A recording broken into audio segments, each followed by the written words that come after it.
Let me see. The Committee on Regulatory Reform will now come to order.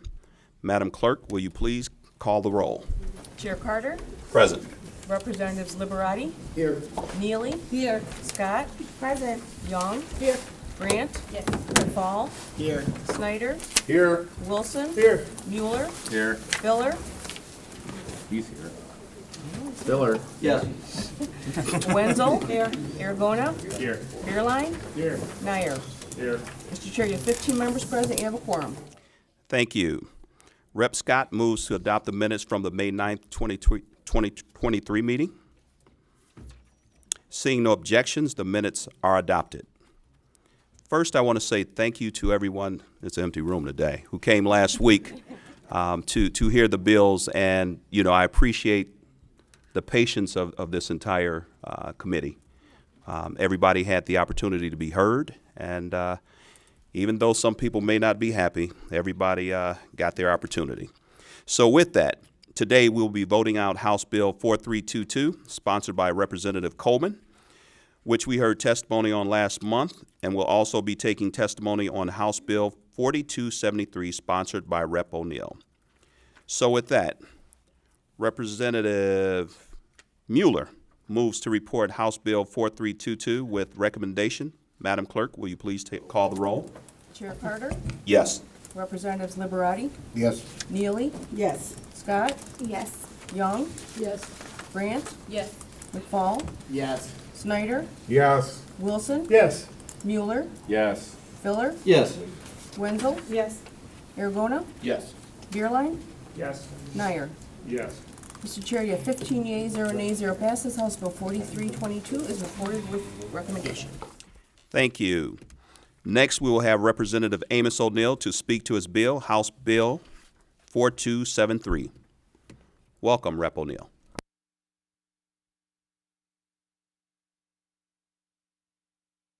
Got the whole room to myself, huh? Good morning, Mr. Chair and members of this distinguished Red Committee. Thank you for this opportunity. Good morning. I'd like to say a quick thank you again to the chair and to all of the members of this committee for the opportunity to speak today. Before you is a bill that will help clarify Michigan housing law and a protocol required for notification of housing law violations. This bill eliminates language that allows enforcing agencies to use discretion in notifying the occupants of housing law violations. Current laws allows the enforcing agencies the discretion to notify occupants of housing violations, which leads to the lack of knowledge for the occupants. Under the current law, an apartment complex can be given a violation, and if not corrected, can result in condemning the building. Oftentimes, this condemnation notice is provided only hours before families are forced to vacate.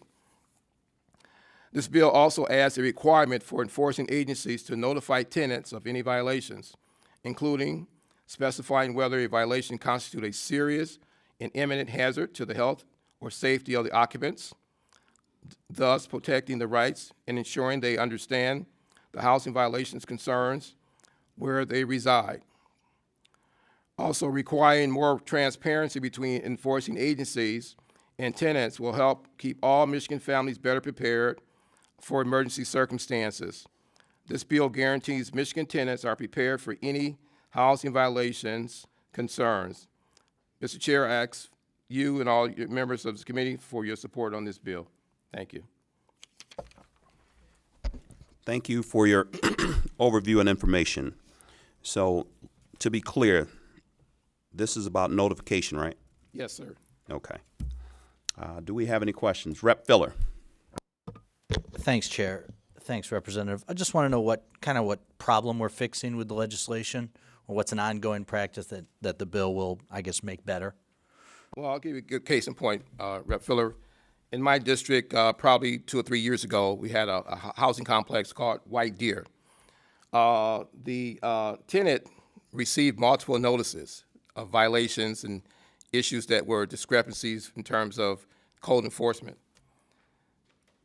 At the last minute, the 9th hour, before the building was closed down, the tenants were given a notice. And so what we had to do in Saginaw County will scramble probably 40 to 50 residents, with United Way and Saginaw Community Foundation and organizations helping to place these folks, because of that short notice to the tenants. It was a disaster. And it's not only happening in Saginaw. I'm sure it happens in other communities, Flint, Pontiacs, Detroit's. But this was a personal issue. We worked tirelessly. At the time, Rep. Hawk was the chair of this committee. We went before him, got it approved, and we worked with our housing stakeholders to the point I believe they put in cards in total support of this because of the work we did with them. And so just make sure folks are notified in advance so they can make preparations to move. It's just basic stuff that anybody would want to have a notice before they're shuttered to say find a new residence. And who does the notice go to? Who's it sent to? It should go to the tenant and also to the housing authority, which would be the city, the enforcing agency, the city. Representative Young. Thank you, Mr. Chair. Thank you, Representative, for your bill on today, your testimony. I have a quick question, because we see stuff like this and folks start getting concerned that, well, the landlord's not going to get paid if the tenants know what's actually happening, but that's not what we're talking about here. No. Right? No. Can you just expound on that just a little bit? This has nothing to do with the landlord getting paid or not getting paid. This is the best basic common courtesy and decency for those tenants who are paying their rent on time and, doing their part of maintaining their residency, for their family. It's unfortunate that some tenants have not been forthright in sharing information with tenants for the purposes of making sure they're able to make those adjustments for their family. This is just basic common courtesy to give you a notice if I own a property and I'm getting ready to have it condemned. It's just due process for me to communicate with those tenants to let them know, hey guys, I got to give you 30 days notice. I got some problems.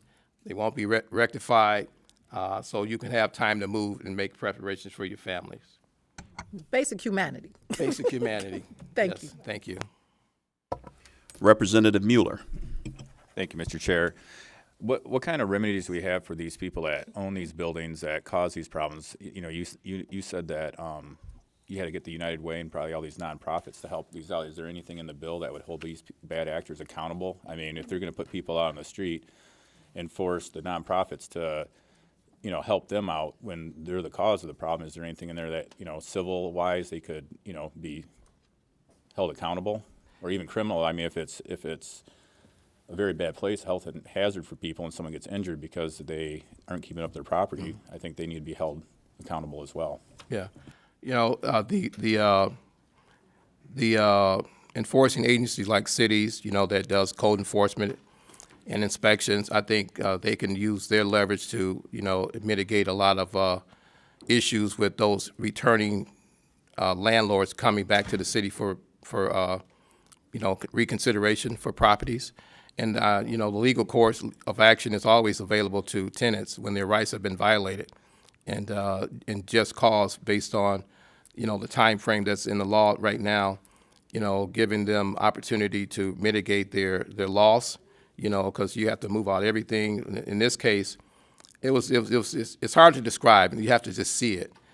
Folks out on the curb, their furniture, they're scrambling. A lot of folks don't have, dispendable income, to say I got $1,000 just sitting on the side for another, down payment for a apartment. These are low-income families, who just kind of making ends meet, and this happened. So, yeah. Well, and that's why my point is when you have people that don't know how to navigate the legal system, and it's kind of our job to make sure the laws are there so that's easier Right. for them to do it. Because you can go sue somebody for it, but that's why you have attorneys. And if you can't afford one, it just makes it harder for the low-income people because they don't. I mean, a lot of people don't know how to navigate the legal system. Right. I agree. Thank you. That is a great point, Rep. Mueller. I know in Wayne County, for a while, we would have homeowners that were renting landlords that hadn't paid the taxes. And unbeknownst to the tenant, they've been collecting rent.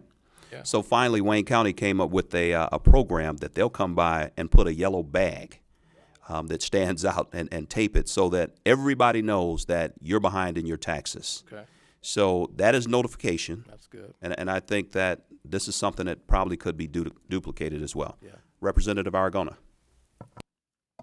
Thank you, Mr. Chair. Thank you, Rep. O'Neill, for being here. A couple of just quick questions. First of all, what type of notice would the tenants be getting? And if I can define a little more, I know that, for instance, eviction notices, if you opt into a program, you can receive those type of notifications electronically. So is this only by mail, or is there a way to opt in electronically? Can the enforcing agency email them? Is that possible at all? I'm sure all of those avenues are possible, but in most cases, when notifications are sent, they go to the tenant, probably the mailbox area. You can't put stuff in a mailbox, but you can post stuff where they can see it.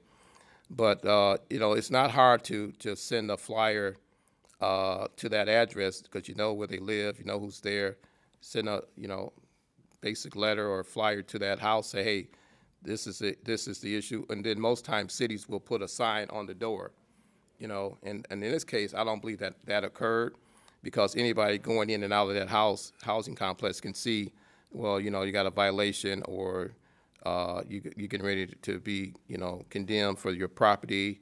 You need to make some preservations to move forward. So Sure. So I think I got my arms wrapped around the problem you're trying to solve. I guess my question is, let's say we said to local governments, you have to send a certified mailer. Well, that would a certified mail. Well, that would clearly increase their cost, right? So if they can come to you and say, well, for most of our apartments, we think, for instance, a sign on the door or an email or a posting in a public space, would that suffice, or would that suffice under this bill? it would. Okay. Notification. Basically, this is basically a notification mechanism to give those residents due warning when imminent issues have occurred, as it says here, imminent issues that have not been addressed have occurred, and there's a remedy that's coming from the state to say we got to shut you down based on that. Gotcha. Okay. And then is this only on a rental inspection? For instance, if somebody were to drive through a community and they saw, I don't know, a gutter was hanging off an apartment complex, and they called their building inspector. Building inspector said, "Hey, you gotta fix this. I'll send you a letter." He comes back out the next week. The owner has already fixed that issue. Is that something that they need to be notified of, because that's not an actual rental inspection? That's a basic issue. Okay. There are a lot of good landlords, that take care of Sure. their properties. Yeah. And so, something you just described as small as that wouldn't be a red flag to say, you could be concerned. Most landlords take care of those kind of things. Okay, so is it safe to say these are only on rental inspections, not on generic building inspections or building code enforcement? Well, the building code is there for purposes, and they include rental inspections. And so, this is really just a basic common sense piece of legislation that will support supporting families. As was described here, they're landlords who we call slumlords. They don't pay their taxes, they get the rent, and properties are just dumps. I'll just be very candid with you. But unfortunately, families have to take a lot of things that many of us would probably cringe at in terms of living conditions here in America, in the United States of America, in Michigan. And so this is just a basic common sense fix for that. And, again, like I said before, we work with the housing organization, tenant associations here to make sure that this was foolproof, solid, and would withstand, the heat of a test. And so there's no red herring here. Yeah. It's You're trying to solve the problem of communication. I get that. I completely understand that. I guess, I'm just wondering if I have a local government background, so I'm wondering if what triggers this communication. Again, if there's a small building code violation and the building inspector has to run out and do it, great. But I have communities in Macomb County where if you have a rental property, I think the majority of them, once a year, it's supposed to be inspected, right? So that yearly inspection, that's what we're notifying, or is it anything, even if a building inspector is out once a month? Well, yearly inspections, they happen, just like clockwork. But if I'm a tenant and I'm in a house and you got mold, let's take that for example. Sure. And you complain to the landlord about the mold, and you complain to the city about the mold. Well, the city's gonna reach out to that landlord and say, hey, you got 30 days to fix this mold or else. You know, things like that. And so the governing agency, like the city, in most cases, will notify that landlord of these issues. Like imminent issues, that's a health issue. And there's statute in our laws that covers that. But, you know, it's up to that landlord to be responsive. And in most cases, they are. In some cases, they aren't. Like this case here at Deer White residential housing complex in Saginaw, they were not responsive. Sure, right. And so, Okay. I'm sure that answered your question. One last question, Mr. Chair. Representative, is there a threshold on the notification? So, for instance, if there's a inspection, and for instance, we have a couple of exit signs in this room. I know that it's a violation if one of those lights were to burn out. An inspector came through and they saw, that there's a light in there that's burned out. That's a pretty minor violation, and it could easily be overlooked. Is that something that would still need to be notified to all the tenants? Or is there a threshold to say this needs to be notified, but these are pretty minor, these don't need to be notified? Well, I wouldn't say so much of that, but you know, exit lights and exit signs are very, very important to the fire inspector. So, Yeah, I appreciate that, Representative. I was just using that as an example. Whatever you would think would be the lowest violation possible. I would say they all important. That's Okay. my point. They're All all right. important. You know, I wouldn't sort of distinguish one from the other because they all have value in situations. You got a fire in the building, your exit lights are not working. That could be a major lawsuit, you know, for the city because the fire inspectors are supposed to inspect that. They're supposed to be repaired in so many days, and so it goes on and on and on. So they're all important. I can't say one's more important than the other. So I'm going to hit the override button. Thank you for your indulgence, Mr. Chair. And it says, in the bill, it says, the notice required under this subsection shall be provided in a manner reasonably calculated to give actual notice of the violation to the owner and each occupant. So I know reasonableness is the triggering word, and it could be email. But on the flip side, it says serious and imminent hazard means a dangerous condition in a premise that could be reasonably expected to cause death or seriously bodily harm to the occupants. So I was just looking at that as you two were having that conversation. So provide a little clarity and reasonableness. There you go. It's in the bill. That's right. With that, Representative Bierland.